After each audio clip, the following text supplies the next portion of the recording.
Қаракерей Қабанбайдың рухына арналған республикалық турнирінің ұйымдастырушылары өз атымнан рахметімді айтамын. Жаңағы айтып кеткен баяндамашыларды мен қайталағым келмейді. Тек қана осы ұлы тұлғаны зерттеп жүргендердің бірі боламын. Бірінші кітабым, екі кітаптың авторы мен болам. Қабанбай батырдың генеалогиясы деген алғашқы кітабым 15 жылы шықты. Екінші кітабым Қаракерей Қабанбай батыр тәуелсіздіктің ұраны деген кітап шықты. Енді мінекей осы Ақтау қаласынан, осы Семей қаласынан келіп, Қаракерей Қабанбай батыр шежіре тарихы деген кітапты жазып, Алла қаласа бір осы келесі жыл бұл кітап шығады. Неге біз Қаракерей деп айтамыз? Осыны мына отырған сіздерге түсіндіріп айтып кетейін. Ең бірінші Қаракерей деп айтқан себебіміз мына Найман мемлекетінің Күшлік ханның ұрпақтары Төле Наймандар дейді. Содан тараған Төлегетайдың 4 немересінің бірі Қаракерей болып аталады. Ал енді осы Қаракерейден 9 ру топтасқан. Олар Ақымбет, Мұрын, Сыбан, Байғана, Болатшы, Семіз Найман, Тума, Қыржы, Қожамбеттер болып келеді. Осы соғыс кезінде сол жаңа 9 ру бір түменді құрған. Бір түмен деген ол 10 мың әскер деген сөз.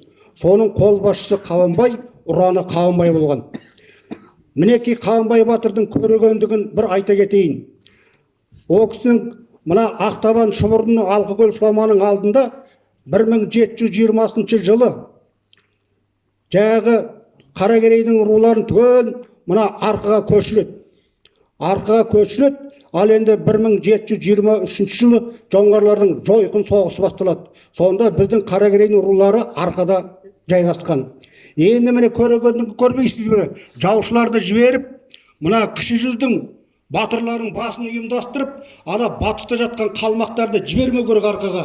Өйткені олар келсе, біздің анау қорғансыз жатқан елімізді қырат, малымызды әкетеді, мына қалмақтармен бірге қосылады деген пиғылмен о жақта кіші жүздің батырлары соғысып, батыстағы жатқан қалмақтарды жібермеген.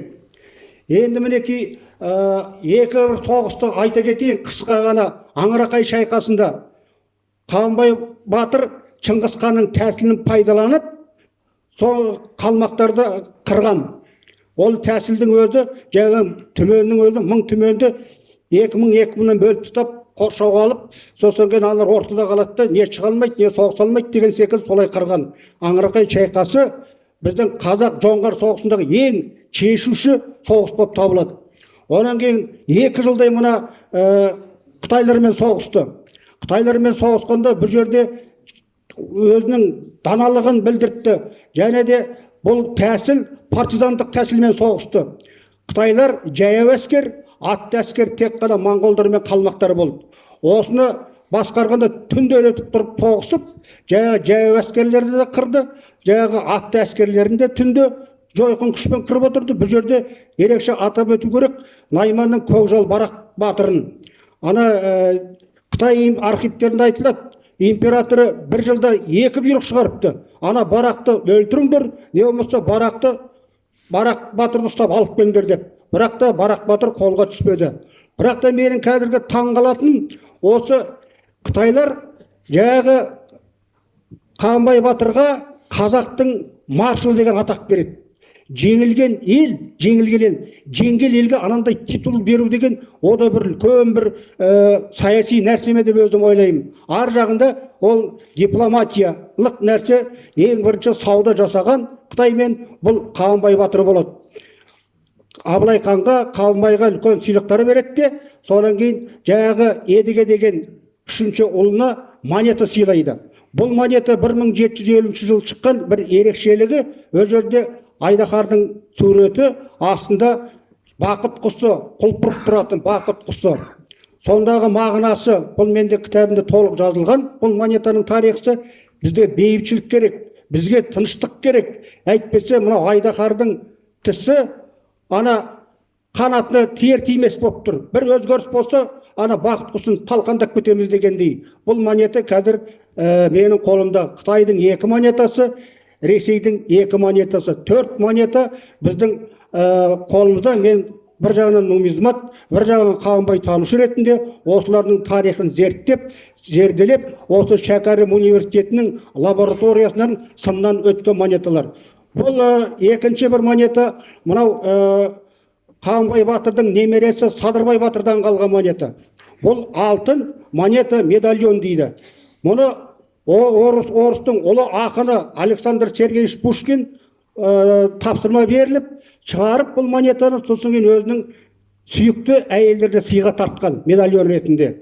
Бұл монетаны Москваны, Санкт-Петербург, Пушкиннің музейлері түгел жақсы білет, оларды мен хабардар қылған.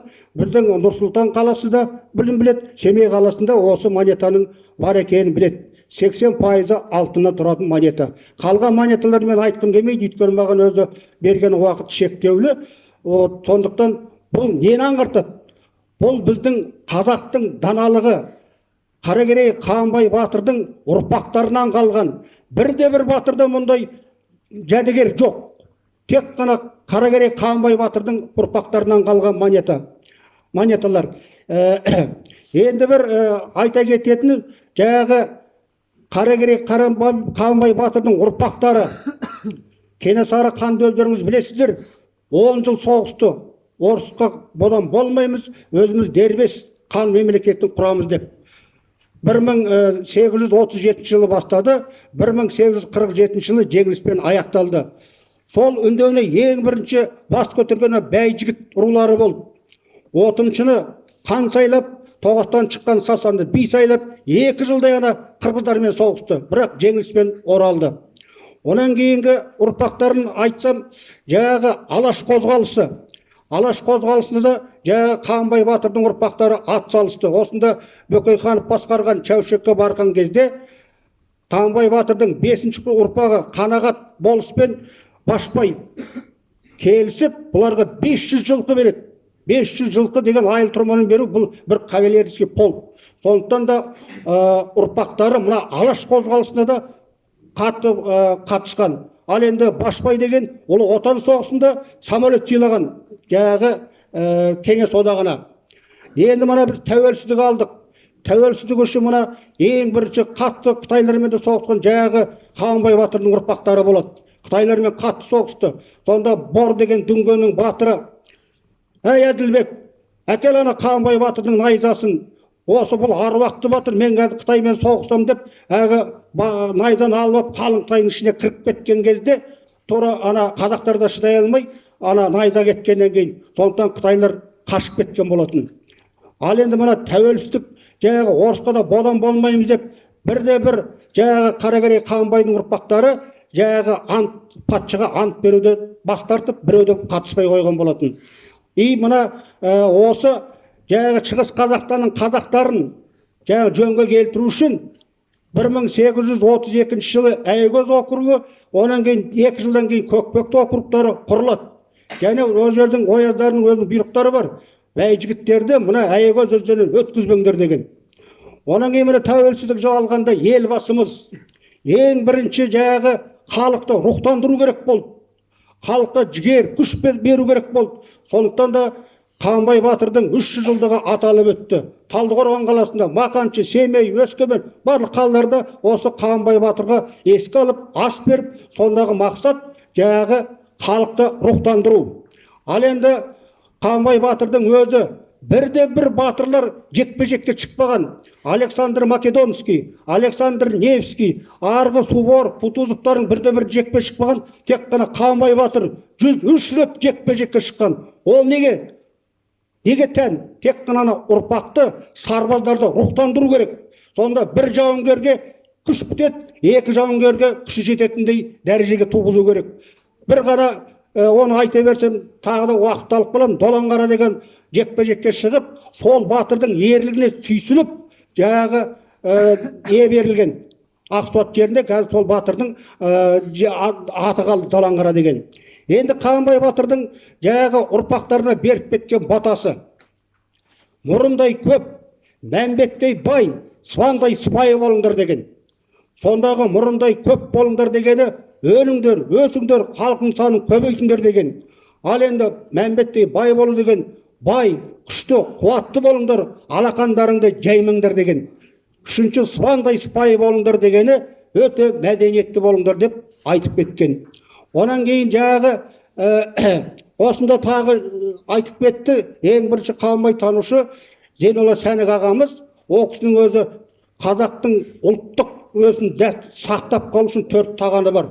Бір тағаннан айырылсақ, біз мүгедек ұлтқа айланамыз деген сөздер бар. Оны мен айтпай-ақ қояйын. Кейінгі мына осы Мәмбеттен шыққан алғашқы таеквондоның мектеп құрған Мұстафа Өзтүрік, оның өзі бір әлем деген сөз. Онан кейін мінекей бүгінгі осы конференцияға қатысып отырған мына Қаракерей Қанбай батырдың ұрпағы Құсман бауырымыз, бұл өзі меценат, өз қаражатымен Үржар ауылындағы ескерткішті өзі салды, жаңағы кітапқа демеушілік жасады. Оны мына Мақаншыға кіреберістегі жаңағы қақпаны өз қаражатына салды. Және өткені жақында ғана мына Алматы қаласының сұхбат берген несін мен тыңдадым, куәгері болдым. Сонда қалалық депутаты сондағы берген сұхбатта Алматы қаласын қалай біз келтіреміз. Алматы деген үлкен шаһар, болашағы өте зор. Сол сұхбаттан өзі түйін түйе беруге болады. Сондықтан да енді осы мына Құсман бауырымдай бұл бір ғана ұрпағы. Ал енді басқа ұрпақтарын жинай беретін болсақ, ол көп әңгіме деген сөз, көп нәрсе айту керек. Жаңа мен осынысын қолдаймын. Осында мен мына Әбсәлем Нәдірбек ағама да айтқам, болашақта біздің Батырлар институты деген институт құрылады. Сол институт құрылған кезде біз дайын болуымыз керек. Мен өзі Ақтауда жүргенде, ақтаулықтар мына батырларды бірінші, екінші, үшінші орындарды тағайындаған. Бірінші орынды Қаракерей Қанбай батырға, екінші орынды Бөгенбай батырға, үшінші орынды Наурызбай батырға берді деген. Сонда ана бір еді қызығы, ай сен Наймансың ба дейді маған, қайдан біліп қоятын өзім де білмеймін. Бірақ та мен айтайын, мен Қаракерей Қанбай батырдың ұрпағымын десе, жарайды, сіздікі жөн дейді. Оның үстіне мен айтамын, сендер 40 серкешке берешексіңдер, білесіңдер ме мұны нағашы екендеріңдер айтып тастайтынмын. Сондықтан да енді Қанбай батырдың сөзімді аяқтау үшін өзінің айтып кеткен сөзі: алыс жақын демеймін, кәпір мұсылман демеймін, кім менің атымды атаса, соны қолдап жебеймін деген. Сонда бұл руға бөлінбей, кәпірді де, басқаларды бір қазақтың ұлты, бір қазақтың есіне тек қана мені ауызға алсаңдар болды, мен әрқашан сендерді қолдап жебеймін деген сөзі әрбіреулеріңіздің жүректеріңізді жалап қалу керек. Қанбай батырымыздың аруағы, рухы асқақтай берсін. Тыңдағандарыңызға көп рахмет.